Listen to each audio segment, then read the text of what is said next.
이게 본인은 잘 몰랐다고 하는데 일단 어떻게 해서 이 폰지 사기 돌려막기 의혹이 벌어진 겁니까? 그러니까 중고차 리스 사업을 정상적으로 진행하는 줄 알았는데 알고 보니까 사기였다는 건데요.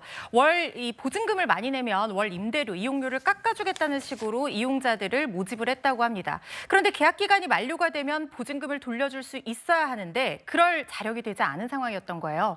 알고 봤더니 다음 계약자의 보증금으로 돌려막기를 하는 전형적인 폰지 사기 수법을 쓰고 있었다는 건데요. 유명 연예인들이 온라인에서 중고차 리스 업체 A사를 홍보합니다. 영업이사를 맡고 있다며 믿어달라고 합니다. 제가 개그맨이잖아요. 믿고 맡겨주시죠.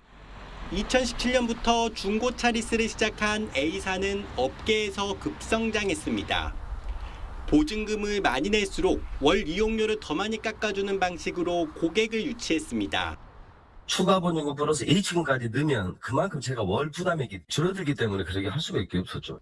안녕하십니까, 차나도 이시안입니다. 바로오토 때문에 정말 온통 세상이 난리가 난 것 같습니다. 피해자들이 너무 많고 울분을 토하십니다. 근데 사기친 업체 대표는 당당하게 나와서 PPT 자료를 준비한다고 하고 사업 재개를 한다고 하고 폰지 사기인지도 모르고 당하신 분들은 하루하루 고통 속에서 보내시는데 피해자 단톡방에 사기꾼 대표는 들어와서 놀리는 것도 아니고 잠 못 이루시는 분들이 많다. 무슨 경우인지 모르겠습니다. 이게 유튜브로 계속 다루다 보니까 사태의 심각성을 몰랐던 분들이 많으실 줄로 압니다. 사태는 너무 심각하고요. 피해자들이 너무 많고 피해액도 너무 큽니다. 근데 대표는 당당하고 떳떳하고 그리고 사기칠 수 있게 도왔던 1등 공신 연예인이자 광고 모델이자 바로오토의 딜러이자 이사로 근무했던 이동규는 나 몰라라 모르세 아무것도 몰랐어요 라고 변명하기 급급합니다. 혹자들은 이렇게 말씀하십니다. 모를 수도 있지. 회사에서 근무한다고 다 아냐. 장담하건대 중고차를 하면서 이 수익 구조를 바보도 3개월이면 파악을 합니다. 그러면 말이 안 되는 걸 몰랐을 수가 없습니다. 정말 몰랐을 수도 있지 않냐. 모를 수가 없습니다. 더군다나 대학교에서 수학을 전공했던 사람이라고 하면 더더욱 잘 알아야죠. 말이 안 된다는 것을. 그리고 이동윤 씨는 수많은 불법과 거짓으로 피해자들을 기만하고 불법 계약을 조장했습니다. 그래놓고 회사에서 그렇게 시켰다. 회사에서 시키면 불법도 다 저지르면 되나요? 그리고 회사 탓으로 돌리면 편하시고 없었던 일이 됩니까? 이명 계약이 불법인지 몰랐다. 불법인지 모르는데 왜 캐피탈에서 전화가 오면 본인은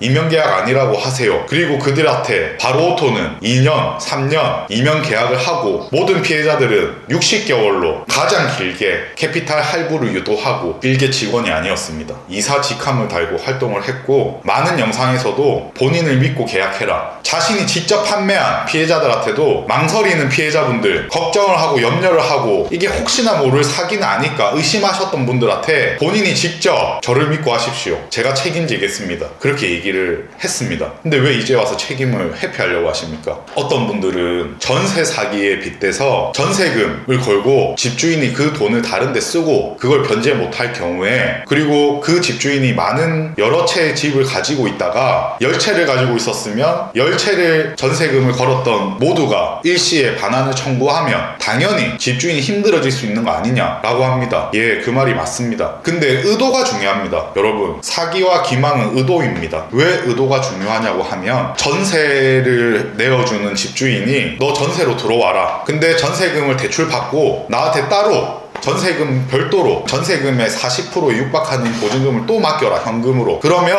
내가 너 전세 대출금의 이자의 40% 50%를 내줄게. 그리고 전세가 끝날 때 받은 전세 대출금 내가 다 갚아주고 너가 따로 맡긴 전세 보증금 내가 다 돌려줄게 라고 한다면 처음부터 이거는 사기를 칠 명분으로 접근을 했다고 볼 수밖에 없습니다. 아닌가요? 누가 전세로 집으로 들어오라고 하면서 보증금을 전세금 외에 별도로 걸게 하고 전세 대출에 이자를 내준다고 합니까? 그들은 고객들한테 할부를 유도하고 캐피탈을 60개월 쓰게 만든 다음에 보증금을 별도로 편취를 하고 월 납부금의 40%를 내주겠다고 현혹을 했습니다. 절대 수익이 날 수 없는 구조고 마이너스밖에 날 수 없는 구조고 처음부터 사기를 위해서 계획을 하고 의도를 하고 접근했습니다. 그리고 유명 연예인들은 얼굴 마담을 했죠. 이세창 씨는 말 그대로 그냥 일반 모델이었을 수도 있습니다. 저는 알 수 없습니다. 있습니다. 하지만 아니지 않을까, 그 진실을 파헤치고 있는 거고, 이동윤 씨는 본인이 직접 근무까지 했고 딜러이기도 했고 이사이기도 했고 자기를 믿어라고 수없이 얘기했기 때문에 그 책임이 가장 무겁고, 그렇기 때문에 그 진실을 쫓기 위해서 제가 이렇게 열심히 파헤치고 있는 겁니다. 이슈가 되어야 피해자들이 조금이나마 힘이 될 수 있도록 제가 최선을 다하는 겁니다. 근데 몰라줘도 됩니다. 저는 솔직히 피해자들을 위해서 이렇게 했던 건 아니에요. 피해자들을 구제해줬어야지. 피해자들 어떻게 구제해줍니까? 폰지 사기는 구제가 안 됩니다. 다만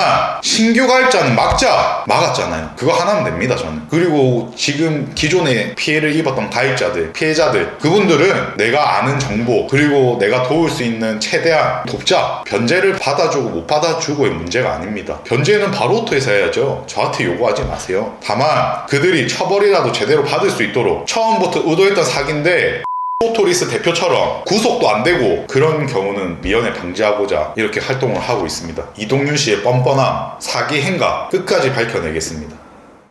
네, 선생님. 네, 통화 가능하세요? 네, 잠깐요. 지금 뭐 궁금하신 거 있으시다고 하셔갖고. 네, 그 뭐 보니까 60개월 이렇게 돼 있고, 뭐 금액은 5천 얼마 이렇게 돼 있어. 그게 뭔지 좀 여쭤보려고. 60개월은 고객님이 3년 하실 수도 있고 2년 계약하실 수도 있고 최장 4년까지 가능하시잖아요. 근데 요걸로 대출은 끝나게 되시는 거예요. 근데 계약 기간이 끝나면 대출은 자연스럽게 소멸이 돼요. 왜냐면 저희 회사에서 나머지 부채 금액을 변제를 하고 저희 회사 명의로 돌려받는 거니까. 그 다음에 차값의 취득 원가라고 해서 리스는 취득 원가까지 부채가 잡히거든요. 그래서 이 차량이 지금 만약에 5,100 얼마였잖아요. 그렇기 때문에 취득 원가까지 하면, 잠시만요, 대략적으로 이게 취득록세가 400이 조금 넘어요. 그래서 취득록세는 저희가 지원을 해드린다고 그랬잖아요. 5,550 정도 잡힐 거예요. 그 정도가 잡히는데, 이유는 뭐냐면 고객님이 지금 계약기간을 저한테 몇 년 말씀하셨죠? 3년. 그렇죠. 3년이죠. 그 3년 이후에 2년에 대한 부채가 남아있잖아요. 이거는 저희가 변제를 한다고 말씀드렸잖아요. 근데 이 부채 금액 안에 취득록세도 다 포함이 되어 있거든요. 그렇기 때문에 저희가 취득록세 지원이라고 말씀드리는 거고, 리스 형식이기 때문에 취득 원가까지 이렇게